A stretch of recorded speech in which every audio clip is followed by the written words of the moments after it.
नमस्कार। हम सब ने प्रसिद्ध रथ यात्रा के बारे में तो सुना ही है ना? लेकिन क्या कभी ये सोचा है कि इस भव्य उत्सव का एक और बहुत ही गहरा नाम भी है? आज के इस विश्लेषण में हम इसी छिपे हुए नाम के पीछे के रहस्य से पर्दा हटाएंगे। तो सवाल यही उठता है कि एक रथों का त्योहार जिसे पूरी दुनिया जानती है, उसका ताल्लुक एक महान वेदी यानी महावेदी से कैसे हो सकता है।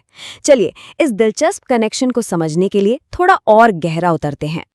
देखिए, इस नाम का सारा राज ना एक बहुत ही खास और पवित्र जगह में छिपा है। ये वो जगह है जहाँ से सब कुछ शुरू हुआ, जहाँ से इस यात्रा को इसका असली, इसका आध्यात्मिक अर्थ मिला। तो महावेदी आखिर है क्या? संस्कृत में इसका सीधा सा मतलब है द ग्रेट ऑल्टर यानी महान वेदी। पर यह कोई मामूली वेदी नहीं है। ये गुंडीचा मंदिर के अंदर मौजूद वो यज्ञ वेदी है जहां प्राचीन काल में महान यज्ञ यानी अग्नि अनुष्ठान किए जाते थे। अब इसकी कहानी भी बड़ी दिलचस्प है। पौराणिक कथाओं के मुताबिक राजा इंद्रद्युम्न ने इसी जगह पर एक बहुत बड़ा यज्ञ किया था। और तो और स्वयं भगवान ब्रह्मा ने यहीं पर देवताओं की पहली मूर्तियों यानी विग्रहों की प्राण प्रतिष्ठा की थी। बस उसी ऐतिहासिक पल की वजह से ये जगह महावेदी कहलाई और शायद इसीलिए वामदेव संहिता में रथ यात्रा को यज्ञोत्सव भी कहा गया है। तो ये त्योहार सिर्फ एक यात्रा नहीं है, ये तो एक दिव्य घर वापसी है। ये दारू ब्रह्म की अपने मूल स्थान पर लौटने की यात्रा है।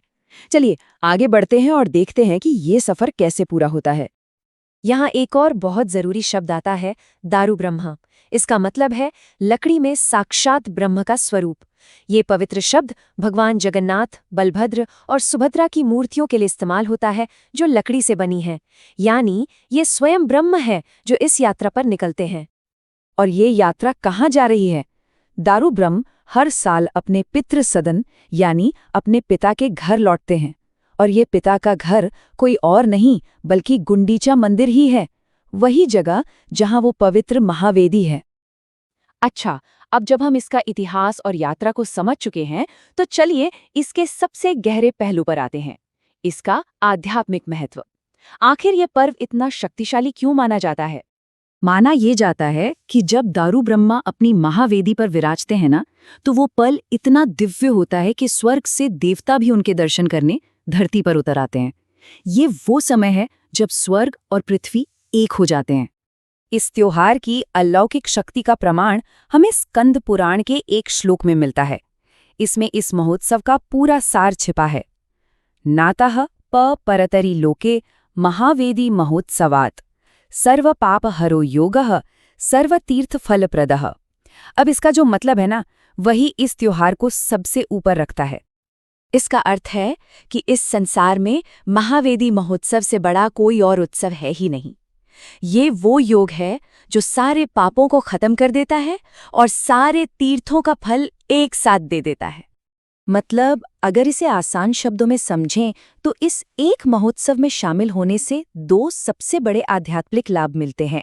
पहला, ये सभी पापों का नाश करता है और दूसरा, ये उन सभी तीर्थ यात्राओं का पुण्य फल एक ही बार में दे देता है जिनके लिए लोग जीवन भर भटकते रहते हैं। और ये बात हमें एक गहरे सवाल पर लाकर छोड़ देती है। जरा सोचिए, एक ही त्योहार में सभी तीर्थों की शक्ति का समा जाना, इसका असल में क्या मतलब हो सकता है? ये हमें इस पर्व की दिव्यता और इसकी गहराई के बारे में सोचने पर मजबूर करता है।